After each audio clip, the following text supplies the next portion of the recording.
Hello everybody and welcome to Gabbett Media. You are watching Animation 2019, hashtag animation19, and today's animation is Idle.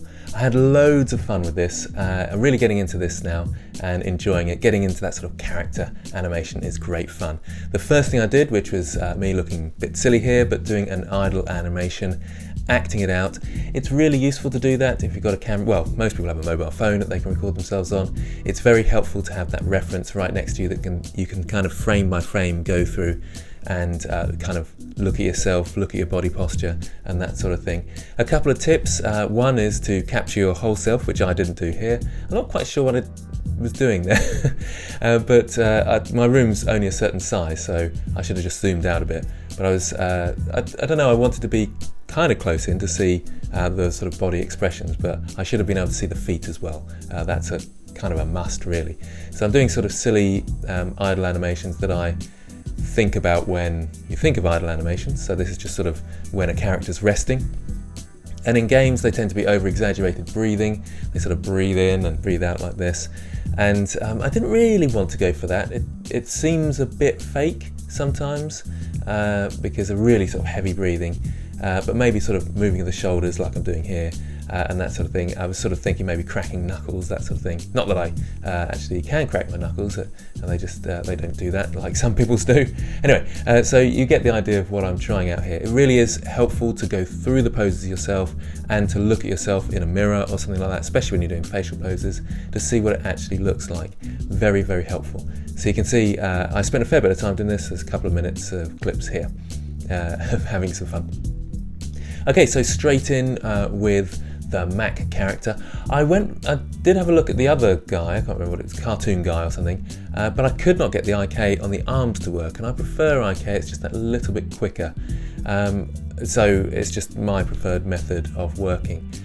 So the first thing, I used the Mac character. The first thing I'm doing here is just blocking out the initial pose. So I sort of look to myself with my reference, and I might bring that on screen every now and again just to have a quick check, but I have got it on the other screen as well. So I've got sort of 3 monitors and I've got that on the second monitor. Hopefully that makes sense. And just slowly getting Mac into position. And you're using it as reference, you're not just copying. Some people do that sort of, but you might as well motion capture then if you're doing it sort of like frame by frame. Well, I don't know, mate. I'm still new to animation, so I'm still learning. So hopefully people can have some advice for me as well and sort of critique my work because that'd be really helpful. And that's the main reason I'm doing this, is the repetition and just doing it over and over, and having an audience sometimes helps as well. It sort of pushes you further and you just improve so much more. I found it with the Sculpt January things I've done the last 2 years. They've been really helpful to help me improve. Anyway, so getting that base pose. Also, the other things I've been looking at is just animation tips in general. I do have a book. Hold on, where is it? Oh, whether you can see that, make sure it's on the screen. The Animators Survival Kit. It's sort of referenced by lots of people as a really important book. Sorry if I went off the green screen there. And just sort of reading through that, thinking about all the timing, squash and stretch and wind up and all those principles of animation, the 12 principles of animation. Certainly look those up. There's some great YouTube videos out there for that. So look those things up. And the first thing, and other things I've been looking at as well is just tips, in general tips about using curves and stuff like that. But most of them are in that book actually. So and it's important not to just read it once, but to keep looking at it and keep referencing it. Anyway, back to my Mac character here. You can see that I've got a keyframe at the beginning, keyframe at the end. So there's the 2 key poses to make sure it loops. And then I'm starting to figure out a middle pose. I'm kind of making this up as I go along to a degree. I do know that you block out first and then you add the details afterwards. So, yeah, but I'm sort of working out the best technique for me as well. So it took me a little while to get to grips with 2.8. I feel like they've done something slightly different with the animation stuff, that it presents itself in a different way. You don't have all your keyframes, but only bone you've selected. I feel like that's different, but maybe I'm just, maybe it's just me. But anyway, it took me a few moments to sort of figure that out. But just a very simple animation at the moment. So he's sort of rocking backwards and forwards and arms up and down at the moment. So all nice and straightforward. And then I start working out, because you don't have to get the timing right to start with when you're blocking out. You can literally just block out every 10 frames if you want, and then start moving them about into the right timing. That's a tip I saw on CG Cookie, who are sponsoring this. So, not this particular video, but they're sponsoring the prizes, that's what I should say. Well worth having a look at them. I think they're fantastic. Yeah, blocking out and then getting the timing right, and you can sort of see I spend a fair bit of time figuring that out here, and then also thinking, well, what am I actually going to do with this? And then thinking, right, what do I need to do with some in-between frames here? And I was just playing, basically, and I think I end up deleting them because it just looks a bit mechanical, and it's difficult to get that sort of organic sway to an idle animation. You don't want too much movement if it's just a very basic idle animation, because it becomes really repetitive and obvious. The repetitions become obvious, so you've got to be a bit careful, is what I'm trying to say. I feel like I'm really babbling now, but hopefully you're getting something from this, if you're still watching. Then I'm slowly, you can see here, I'm sort of building up the keyframes, a little hand movement this time, to sort of offer it some character, because that's sort of just static, well, not static, but just very slow rocking is a bit dull, but the character comes out with things like hand movements, blinking as well, and stuff like that. So I get that sort of basic idle animation. Now the normal way to do this, as I understand it, is to set up an idle action like this, and if you have a slightly more complex idle action, so we've got the basic idle action that might just sort of repeat. So you have one action and it keeps repeating, and then it might, if it's left alone for a certain amount of time, it's like game characters, if they're left alone for a long period of time, they suddenly go into a second idle animation. So if the idle's been on repeat for, let's say, 20 times, it will go into a different idle animation where it like stretches or something like that. So I wanted to do a bit of that as well. Hopefully I'm making sense with all this. So I thought I'd get this base idle animation first, get that out of the way. I'm not recording it as an action, I'm just going to do them sequentially, which if you have an action, you put it into the non-linear editor and then sort of line up your actions, and you can loop them and fade them into each other as well. It's quite clever, and that's how game engines do it as well, as far as I've seen anyway. You sort of have actions that you sort of blend together. When they start running from walking, you sort of blend them, you overlap them slightly, and they slowly start running rather than go into a run animation.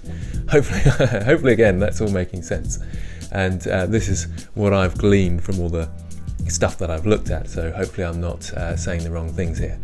But it is important to get those sort of actions right to start off with. It's like it's similar to sculpting, where you get the base shape and then you add the details.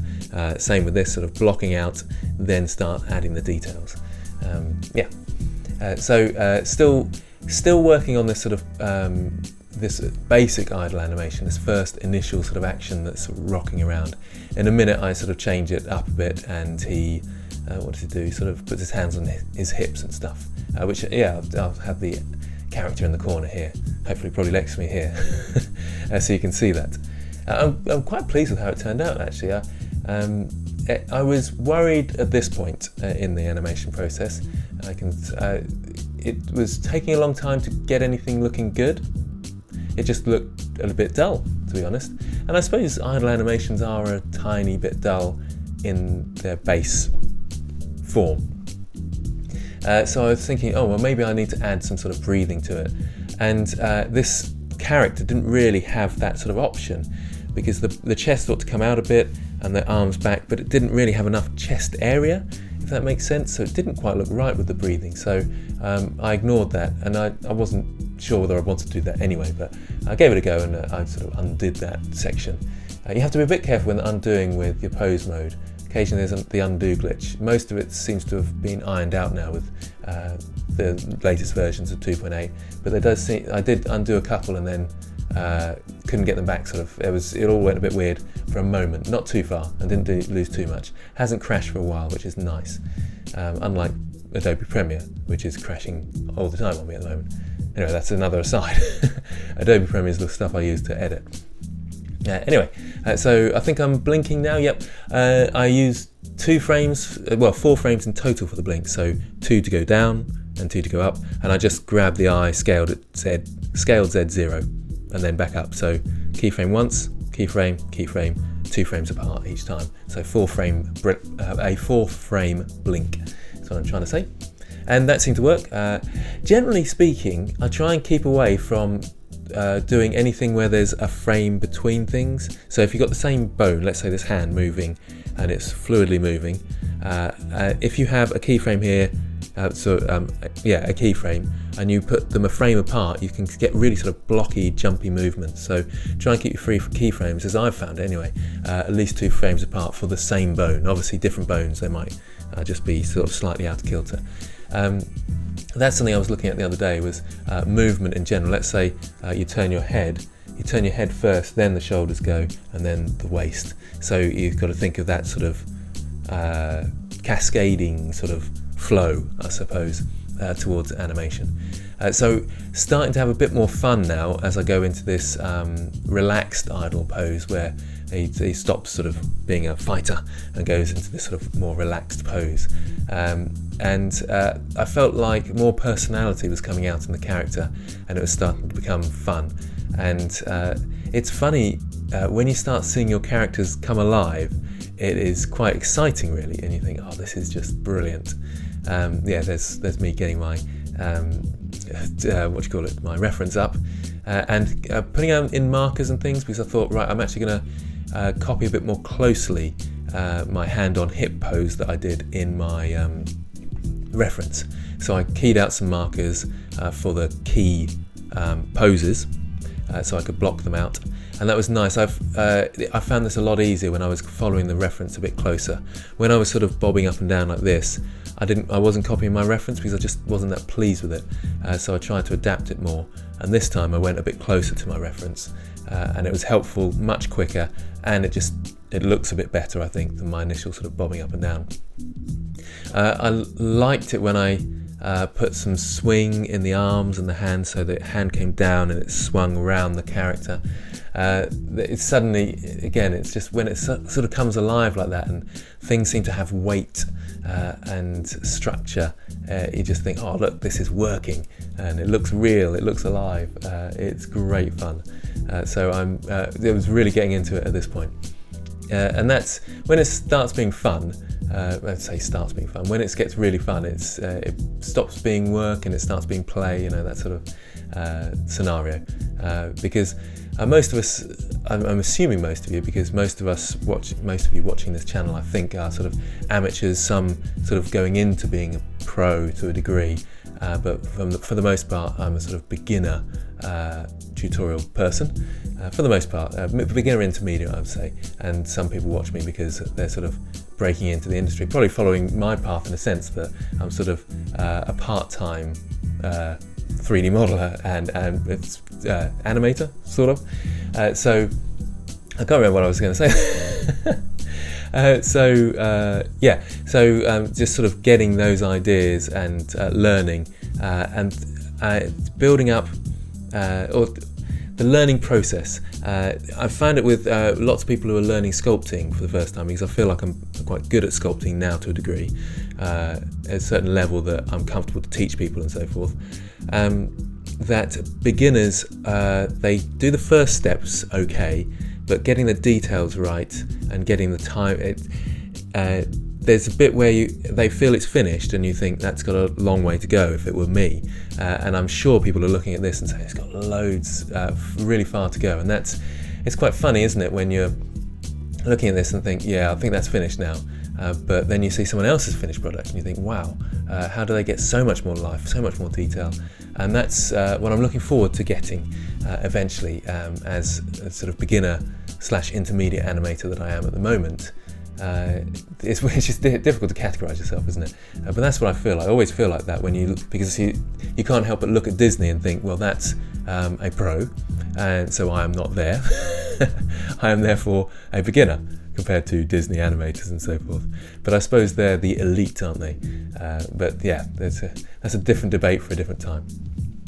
Anyway, so that sort of swing, which suddenly I felt like, oh, I'm discovering what people are talking about when they're going on in the tutorials about flow, weight, and curves to your lines of action and stuff like that.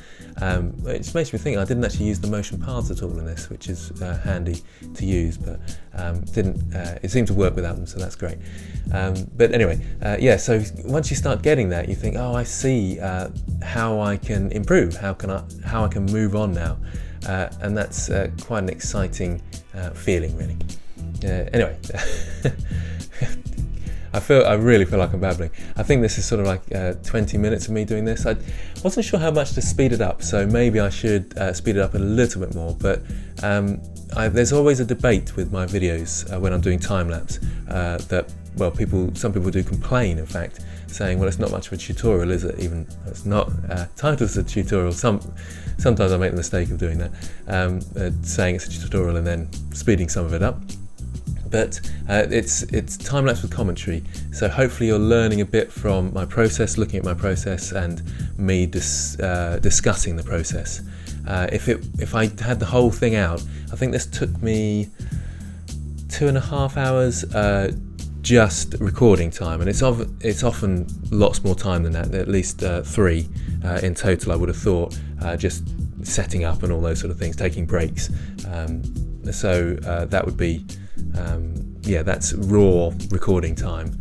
I think that is 2.5 hours. So I've squished it down. I'm at 600%, I think it is here, although it feels a bit like it's just normal speed. The way it's slowly going through at the moment. Hopefully I have speeded this up. Yes, I have. That's right. Otherwise I'm going to be talking about hours and hours and then realise I haven't speeded the footage up. Anyway, at this point, when the hands on the hips, because of the blocking out was working, so I put my hands on my hips. I'm just looking at my green screen, trying not to go outside of it too much. And then I realised there's a weight. You put your hands up and then rest them on your hips, so it's up and down, and that's the curves, up and down. And the hands swinging round when they relax. They swing down and back and forwards. They don't just go blop into that pose, if that makes sense. So you got your blocking out, and it's sort of very sort of static, I suppose. There's not much flow to it, and then those in between in between frames where there's more of a flow and a bounce to things, a weight to things. That's where the details are. So there's blocking out, and then there's those sort of details where you get the sort of flow, I would say, details. So yeah, where you start seeing the weight. Now this was interesting, I found anyway, you might, if you're still watching, I found this bit interesting, where I'd moved the feet in the blocking out phase, only very slightly, because it's an idle animation, but I realised that obviously they're just sliding into position, so I needed to move them. And as soon as I moved this foot up to suggest that he was stepping slightly that way, then the weight looked wrong, because obviously if you lift one leg up, you're going to tilt onto your other leg. So not only did I have to sort of lift up the feet, I had to move the waist slightly as well. So I was getting into the nitty gritty here in the keyframes, and that's where it starts getting confusing, to be honest. And I know it's funny because I used to feel like that with the sculpting. You just feel overwhelmed and there's too much detail to add. And I suppose I'm at that stage now with the animation. I'm thinking, oh, it's getting scary now. I've got sort of yellow dots everywhere, and that's worrying because you don't know what's what so easily. But you soon get used to that. Well, I'm hoping I get used to that. I mean, it's not like this is my first animation ever, but I still feel like a very much basic level. And you start panicking when you see lots of yellow dots. And you think, well, because it's much harder, and that's why I always say block out first, then go into your detail. Not everybody does it like that. Some people do it sort of keyframe by keyframe. Some people do it much tighter, so they'll do sort of, and they'll go into the detail straight away all the way through, apparently. But I have to sort of block it out, then start going into the detail. And that's what you get after a bit of experience. it's very tempting to think, oh, I can just tidy up that arm swing there, but then you've suddenly got lots of yellow dots that if you want to change the timing of everything, you've got to scale all those dots in, and it's all going to go wrong. So the classic polishing turds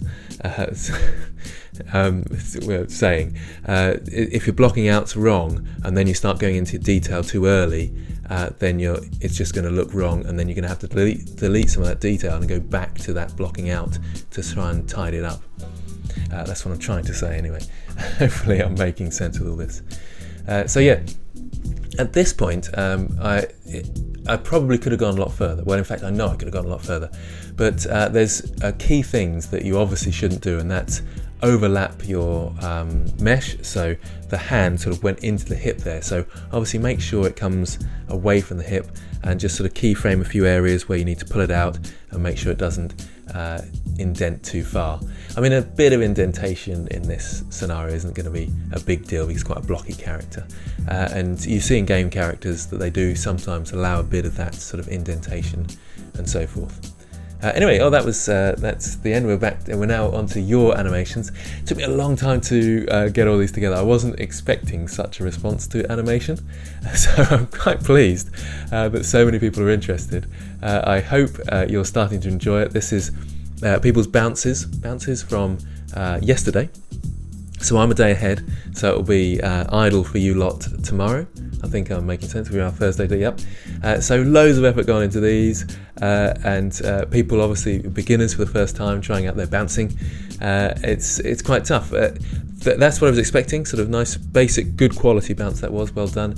Sorry, I'm missing out names and things here. I've got to think of a better way to go through them. Really, I probably need to choose like the best 10, because going through all of them took ages. I think this one was my favourite, so well done. I've forgotten your name, whoever did this one. Now I can't have the names either because I've sort of gone through them all. I think you understand. It's quite tricky really, because Sketchfab takes a while to load, so I can't sort of just go through them and talk through the animations. So yeah, they're complicated. Still haven't figured it out. I like Sketchfab because you can move around it and you can review it, but it does take a while to load, so it's not great for reviewing. And I know lots of people had lots of problems going from 2.8 to Sketchfab because 2.8 FBX export is not working, so you have to bring it back into 2.79. I got a tutorial on that, which I'll release today. I'm probably repeating myself with that tutorial, to be honest. That's another good one. I did like that idea with the bounce.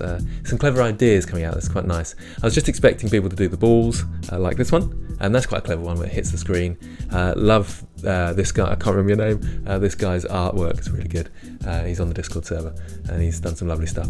Yeah, I'm just so blown away with how many people entered or have entered already. I was expecting, about 10 or so would join me in my journey in animation. I don't know how many I'm up to, but I was sort of panicking at this point, thinking, wow, I've got loads to go through still. So today I've put everybody's in. Hopefully I've captured everybody. I'm really sorry if I missed you. But I won't be able to do that every day because I think this took me at least half an hour just to capture, and then obviously I've got to edit it down, and that took another at least half an hour. This one was a really good one as well. I like that. Quite creative, but just having lots of fun with it. You can tell people are having lots of fun. It's great. There's lots of effort gone into these intricacies. That was a fun one as well. I like that one. A hand-drawn one, I think that's the only hand-drawn one. Most people are going to be doing 3D. I think there's a fair few sort of hand-drawn animation competitions and challenges out there, so you might be more comfortable with that, but I'm glad you're with us doing a hand-drawn one. That's great. The more the merrier. I liked that one as well. That was quite clever, sort of daddy ball and baby ball, teaching him how to jump. I think was the idea there. So some great stuff. People trying out squash and stretch. It was quite tricky, the squash and stretch. I certainly found it tricky because it sort of squashes and stretches from either top or bottom or the middle, so you've got to sort of reanimate it and things. The golf one, that was quite a nice idea. With the twist there, I thought it was going in at that point. It didn't, and then you have to wait till later. This one was fun, bouncing chicken, and the bouncing sort of hair thingy. It was great fun, like that. This was an interesting one with the pool in the background. Looks nice. It's not easy, is it, getting this? Not sure why that's not working. Oh yeah, because it's right there. It's It's not easy getting the bounce right, is it?